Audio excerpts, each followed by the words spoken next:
Shoot কর হাসেব, গোল kick, গোল গোল গোল গোল গোল গোল গোল গোল। High রে শালা রে, হাই হাই হাই কি রে, হাই কি রে, হাই কি রে, কি রে, হাই কি রে।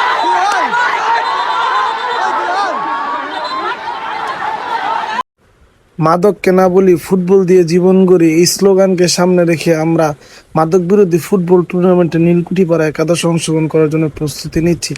আমরা যাচ্ছি আজকে স্কুল পাড়া মাঠে, প্রতিপক্ষ স্কুল পাড়া। তাই যাওয়ার পূর্বে আমরা সকল ভাই ব্রাদার বন্ধু বান্ধব একসাথে হইয়া স্কুল পাড়ার উদ্দেশ্যে রওনা করি। যাওয়ার শুরুতেই আমরা আসলে সকলের সাথে অনেকদিন পর মোলাকাত করি, যেহেতু খেলাকে উদ্দেশ্য করে অনেকে বাড়িতে আসছে, অনেকে ছুটি কাটাচ্ছে। ঠিক আছে, যাই হোক, সবার সাথে পরিচিত হইয়া পরিচয় পর্ব এবং সাক্ষাৎকার শেষ করে আমরা আসলে মাঠের উদ্দেশ্যে রওনা করি। রাস্তায় আমরা বিজয় নিশান উড়াই। আমরা বিশ্বাস করি যে আমরা শেষ হাসি হাসি ফিরে আসবো।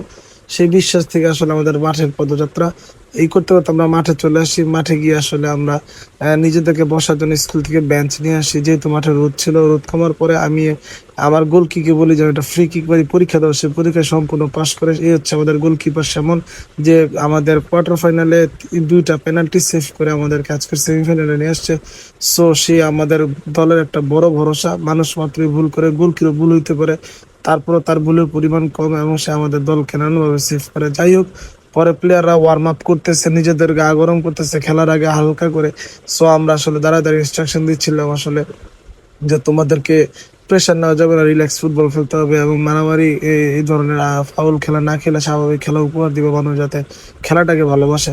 এইভাবে তারা ওয়ার্ম আপ করতেছিল, একে অপরের সাথে দৌড়াদৌড়ি করে, বল পাসিং করে, 1-2 করে নিজেদের গা গরম করতেছিল। ঠিক আছে, তারা নিজেদের মতো করে সময় কাটাচ্ছে, প্র্যাকটিস করতেছে। এর মাঝে আমি আমার বন্ধু জাহিদকে বলি, তুমি আমাকে একটা পেনাল্টি শুট মারো। জাহিদ পেনাল্টি শুট মারলে বল আমার আগে গোলে চলে যায়। পরবর্তীতে আমরা ফটো সেশনে অংশগ্রহণ করি। সবাই এলাকার ভাই ব্রাদার মুরব্বীরা মিলে আমরা একটা ফটো সেশন করি।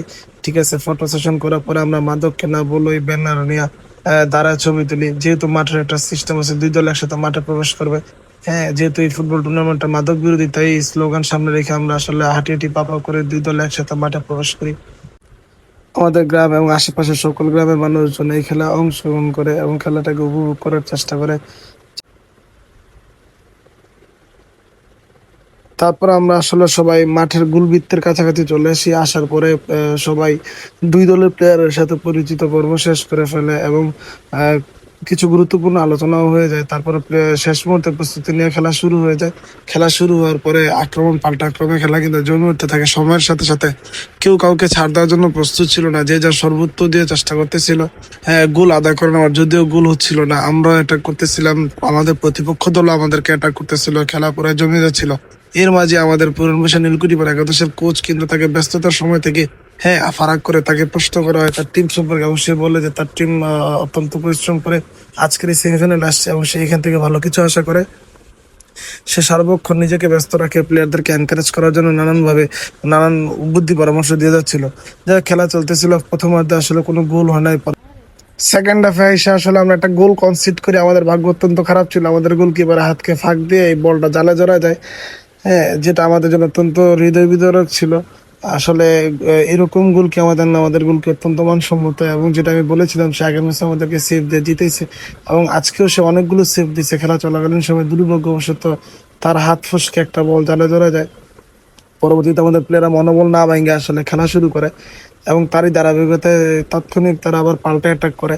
ঠিক আছে, যা হয়ে গেছে এটা আপনারা ভিডিও ফুটেজে দেখতে পারবেন।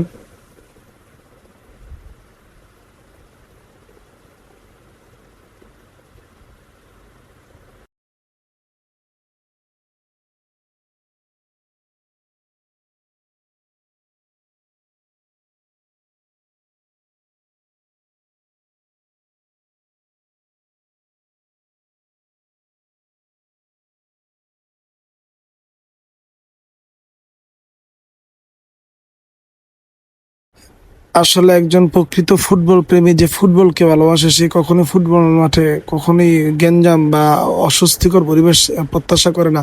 কিন্তু আজকে এই ফুটবল খেলায় যা হয়েছে এটা সম্পূর্ণ অপ্রত্যাশিত, কারণ আজকে ফুটবল খেলায় দর্শকের ভূমিকা থাকা একজন মানুষ এসে আমাদের প্লেয়ারের গায়ে হাত তোলে, যেটা আসলে কখনোই কাম্য নয়। পরবর্তীতে তারই যে একটা খুব রেস থেকেই 2-1 কথার মাধ্যমে আসলে পরিবেশ ঘোলাটে হয়ে যায়। পরবর্তী দিতে খেলার ফলাফল কিন্তু অসম্পূর্ণই থেকে যায়। যদি এটা এখন কমিটির উপর নির্ভর করতেছে, আসলে বিশৃঙ্খল পরিবেশ কেউ প্রত্যাশা করে না, কেউ চায় না যে আসলে খেলার মধ্যে এই ধরনের পরিবেশ হোক। সবাই চায় ফুটবলের সৌন্দর্য ফুটবলারের পায়ে এবং গোলকির জালে জড়ায় থাকুক। ঠিক আছে, ফুটবল দিয়ে মানুষ হৃদয়ের মন জয় করে নিক এবং ফুটবল দিয়ে মানুষ মাদককে না বলুক, ফুটবল দিয়ে মানুষ একটা শৈল্পিক সৌন্দর্য সৃষ্টি করুক। তাই এই ধরনের পরিবেশ কখনোই কাম্য নয়। যে বা যারা করছেন আসলে কি স্বার্থে তাদের এখানে আছে তারাই ভালো বলতে পারবেন। এই টুর্নামেন্টটাকে প্রশ্নবিদ্ধ করে হয়তো তাদের উদ্দেশ্য ছিল এবং তারা সেই জায়গাটা থেকে তারা সফল হয়েছে, কিন্তু আসলে মানুষের হৃদয়ে তারা আসলে রক্তক্ষরণ করছে, যেটা আসলে কখনোই কাম্য নয়।